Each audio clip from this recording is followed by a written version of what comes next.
আমি নিজে পত্রিকা ওই দিন পড়ছি।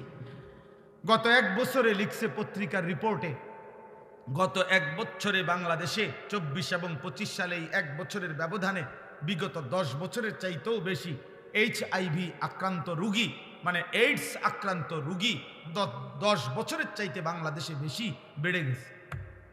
আমি নিজে পড়ছি। যেটা যৌনতার কারণে, হারাম মেলামেশার কারণে, অবাধ যৌনাচারের কারণে, জিনা ব্যভিচারের কারণে হচ্ছে।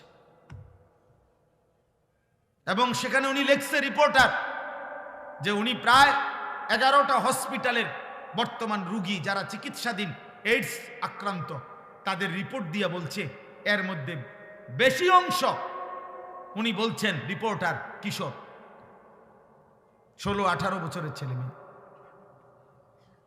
এবং আরো আশ্চর্য লিখছে ওই রিপোর্টার, যে আরো অবাক করা বিষয় হলো বিশাল একটা অংশ ছেলে ছেলে, অর্থাৎ যারা সমকামী, যারা নিজেদের মধ্যে অপকর্ম করে রোগাক্রান্ত।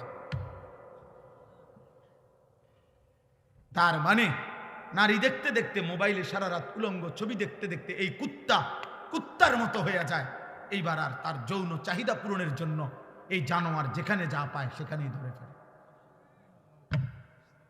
কারণ তার তো কোনো অভিভাবক নাই, তার তো দেখার মতো কেউ নাই, তাকে তো কেউ ধরে রাখে নাই, তার মার তো খবর নাই, তার বাবারও তো খবর নাই।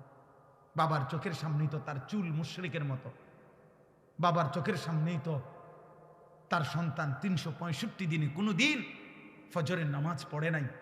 তাইলে ও আল্লাহ চিনবে কেমনে? ও মানুষ হবে কিভাবে? ও আখলাক চিনবে কিভাবে?